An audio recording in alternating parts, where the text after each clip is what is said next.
شروع اللہ کا نام لے کر جو بڑا مہربان نہایت رحم والا ہے۔ الف لام میم۔ اللہ جو معبود برحق ہے، اس کے سوا کوئی عبادت کے لائق نہیں، زندہ ہے، سب کو تھامنے والا۔ اس نے اے نبی تم پر سچی کتاب نازل کی جو پہلی آسمانی کتابوں کی تصدیق کرتی ہے، اور اسی نے تورات اور انجیل نازل کی تھی۔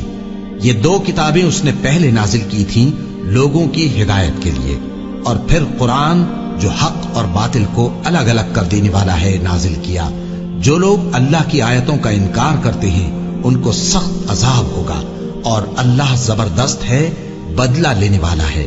اللہ ایسا خبیر و بصیر ہے کہ کوئی چیز اس سے پوشیدہ نہیں، نہ زمین میں اور نہ آسمان میں۔ وہی تو ہے جو ماں کے پیٹ میں جیسی چاہتا ہے تمہاری صورتیں بناتا ہے، اس غالب حکمت والے کے سوا کوئی عبادت کے لائق نہیں۔ اے پیغمبر، وہی تو ہے جس نے تم پر یہ کتاب نازل کی جس کی بعض آیتیں محکم ہیں اور وہی اصل کتاب ہیں، اور بعض دوسری متشابہ ہیں۔ تو جن لوگوں کے دلوں میں کجی ہے وہ متشابہات کا اتباع کرتے ہیں تاکہ فتنہ برپا کریں اور مراد اصلی کا پتہ لگائیں، حالانکہ مراد اصلی اللہ کے سوا کوئی نہیں جانتا۔ اور جو لوگ علم میں گہری نظر رکھتے ہیں وہ یہ کہتے ہیں کہ ہم ان پر ایمان لائے۔ یہ سب آیات ہمارے پروردگار کی طرف سے ہیں، اور نصیحت تو عقل مند ہی قبول کرتے ہیں۔ اے پروردگار، جب تو نے ہمیں ہدایت بخشی ہے تو اس کے بعد ہمارے دلوں میں کجی نہ پیدا کر دیجو، اور ہمیں اپنے ہاتھ سے رحمت عطا فرما، تو بڑا عطا فرمانے والا ہے۔ اے پروردگار، تو اس روز جس کے آنے میں کچھ بھی شک نہیں سب لوگوں کو اپنے حضور میں جمع کر لے گا۔ بے شک اللہ خلاف وعدہ نہیں کرتا۔ جو لوگ کافر ہوئے اس دن نہ تو ان کا مال ہی اللہ کے عذاب سے ان کو بچا سکے گا اور نہ ان کی اولاد ہی کچھ کام آئے گی، اور یہ لوگ آتش جہنم کا ایندھن ہوں گے۔ ان کا حال بھی فرعونیوں اور ان سے پہلے لوگوں کا سا ہوگا جنہوں نے ہماری آیتوں کی تکذیب کی تھی، تو اللہ نے ان کو ان کے گناہوں کے سبب عذاب میں پکڑ لیا تھا، اور اللہ سخت عذاب کرنے والا ہے۔ اے پیغمبر، کافروں سے کہہ دو کہ تم دنیا میں بھی عنقریب مغلوب ہو جاؤ گے اور آخرت میں جہنم کی طرف اکٹھا کیے جاؤ گے، اور وہ بری جگہ ہے۔ تمہارے لیے دو گروہوں میں جو جنگ بدر کے دن آپس میں بھیڑ گئے قدرت الہی کی عظیم الشان نشانی تھی۔